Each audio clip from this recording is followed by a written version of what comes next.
Oh hey, did you hear the news? Steve from Minecraft is in Smash Brothers now. Man, that Microsoft, they just love Nintendo, huh? Straight off the heels of Ori and the Blind Forest being released for the Switch, Banjo and Kazooie, now Microsoft properties, also appearing in Smash, as well as bringing over the Microsoft exclusive Cuphead, it seems like when it comes to the console wars, Nintendo and Microsoft have something of a strong alliance, if not a partnership. But what if I told you it goes deeper than that? What if I told you you can now play SkiFree on the Game Boy Color? That's right, SkiFree. You see, even before they started planning the development of the Xbox in 1998, Microsoft already had their hands in the video game market with their entertainment packs, a collection of various computer games. You know, back when computer games were this, which were released from 1990 to 1992. In 1994, they made a best of compilation, combining 13 of their most beloved titles into one explosive gaming experience. That's right, we had Tetris, Free Cell, Pipe Dream, Chips Challenge, Tie-Pie, Tut's Tomb, Rodent's Revenge, Tri-Peaks, Golf, SkiFree, Jezball, Dr. Blackjack, and Tetravex.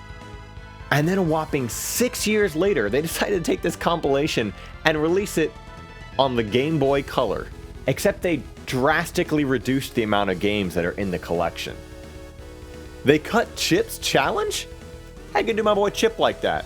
And what do you mean I can't play Rodent's Revenge on my Game Boy Color? So what is this game? Let's take a moment to read the back of the box. How did we cram 7 great games into one Game Boy Color cartridge? Once you start playing, you won't have time to ask.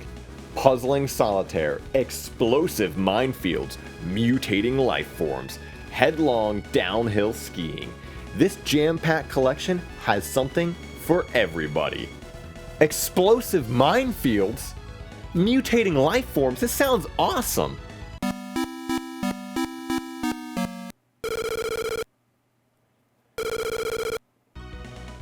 Cool. I suppose it's time we go ahead and take a look at this bad boy and see how things hold up. That's right, this is now officially a PC versus console video. We're finally going to see which platform is the ultimate gaming experience. A Windows 95 PC or a Game Boy Color. Now, right off the bat, during this absolute just slew of every developer that was involved with this, I have to say it is very weird to see this Microsoft logo on a Game Boy Color. I don't know why, it just seems very weird to see Microsoft on this Nintendo property, especially considering the date that it was released in. We're quickly greeted with a game selection screen, and boy is it something. We'll start with the game that created the idea for this entire video. SkiFree. That's right, SkiFree. Now, to those who were born after Windows 95 was a thing, you might not have experienced the thrills, chills, and spills of SkiFree. The ultimate time killer, complete with one of gaming's scariest monsters of all time. What the f was that? SkiFree is a very simple game. You used your mouse or arrow keys to direct this little dude down the hill while avoiding various obstacles, or you played like me and just tried to climb up the hill instead. Once you complete a run, you'll eventually be hunted down, killed, and eaten by this. There is no avoiding him, there is no outrunning him. Every game will end the same, with your inevitable demise. And you're telling me Mortal Kombat spawned the ESRB, and not this?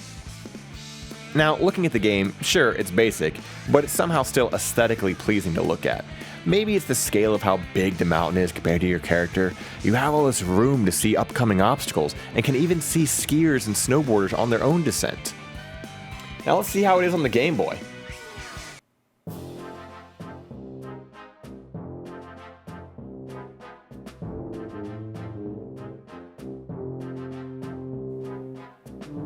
What the f*** is this? Hold on, let me just...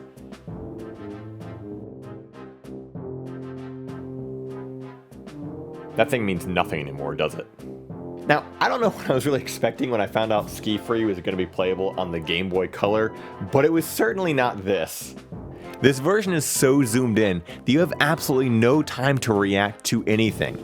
Even if you were trying your hardest to actually do the slaloms, good luck finding the flags. At least in the original PC version, you have a large view of the gamescape, and you can actually plan and react and play the game. But hey, at least his hat moves now. Speaking of moves, boy does he. Even when moving sideways, your character scoots uncontrollably fast. In fact, you're so fast in this that as long as you keep jumping, you won't fall, unlike in the PC version. You can successfully outrun the snowman. That's right, you can literally just mash the jump button and basically activate invincibility mode. I'm having so much fun right now. Speaking of the monster, what did they do to him? This just looks like a dumpy bear. The original was simplistic with its spindly little legs and arms, but somehow its speed and its animations were just creepy. This thing is lame. No longer does he celebrate your demise, he instead just uses your pole to clean his teeth.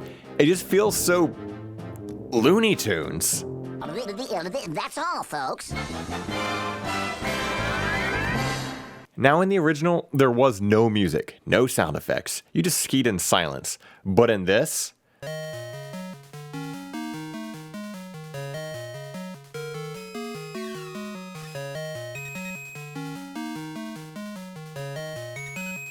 I don't hear a problem.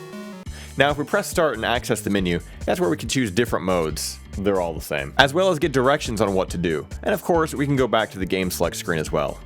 And really, that just about does it for SkiFree. But what about the other titles? We should probably look at those too, because they're here? Let's start with FreeCell.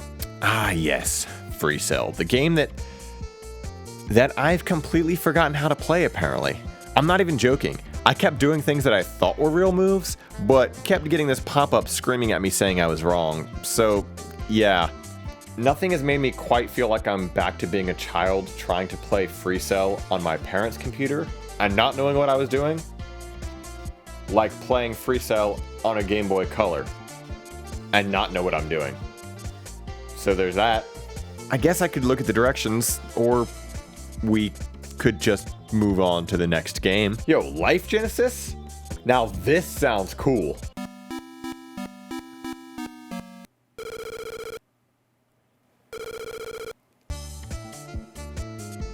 Who was this game made for?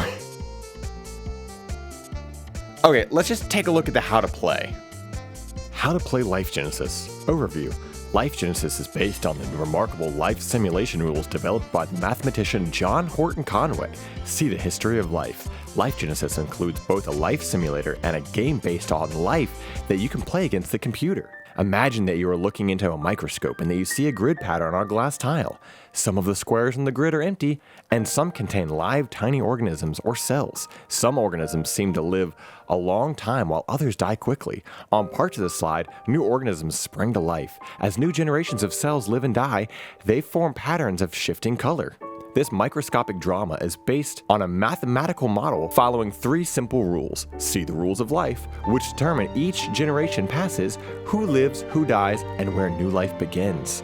These rules are not meant to accurately model any particular life system. They are instead a mathematical abstraction which has fascinated game players for more than 20 years. Because of the wonderful patterns that emerge as generations progress, from the chaos of a random distribution of cells eventually emerges unexpected symmetries or quirky behaviors. For most players, the magic is that 3 simple rules of logic can yield such diversity and beauty. Why is there a college thesis at the beginning of my how to play guide? I didn't get any of that, but I did do this. Oh, okay, I guess I was in edit mode, so let me just turn on the game for real, and I still have no clue what I'm doing. I would just put down a blue, and then I guess I selected a red, and I just kept doing that over and over and over again, and then suddenly, I won the Nobel Prize.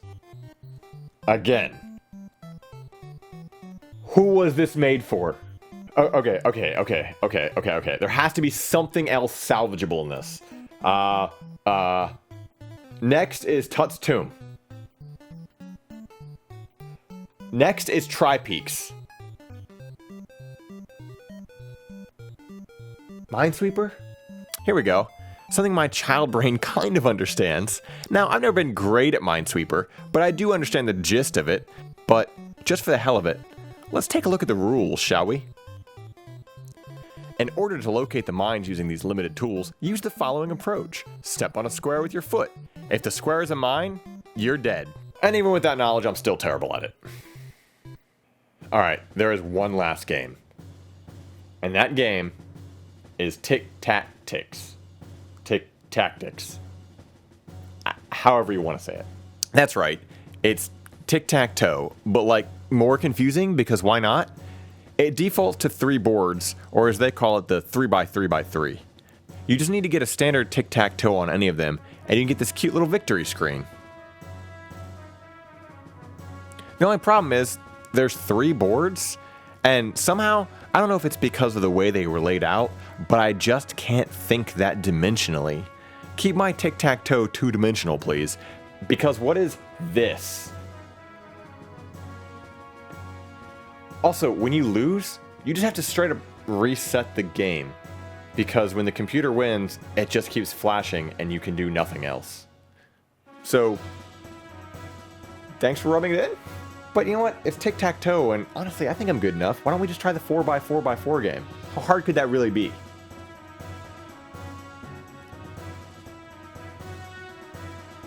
I can't. I can't. Now, this game was very successful in bringing back memories that I had from 1996 and getting on the family computer and wanting to play really just any sort of video game. And I'd stumble upon things like Tut's Tomb, and I'd be super excited. And then I'd be greeted with this. I mean, it's named Tut's Tomb. How is that not an adventure game? And just like all those years ago, I still have no clue how to play pretty much any of these. So just like then and just like now, my only saving grace was SkiFree. Now, games aside, I did find a small little secret. On the main menu, if you press the start button, then it brings up a start menu. See everybody? It's just like Windows 95. Kids love Windows 95. Oh, and look at that. We can see who was responsible for making this mess. And we get to do it in complete silence, apparently? Yep, I guess the budget just couldn't pay for one more song for the credits. Yeah, this was back when Microsoft was a mere indie dev. And boy, does it show. Now, I'm pretty sure a vast majority of the space used on this cartridge went into those how-to sections because they are beefy. Now, this entire game absolutely reeks of old Microsoft businessmen who clearly had no idea who the Nintendo Gameboy Color was marketed to. This little handheld had some beautiful games. And then there's this. I still don't know who this was marketed towards, or why it was made, or why I own a factory-sealed copy of it. Knowledge of this game is my curse to bear, apparently, and I guess now it's yours too. Sorry.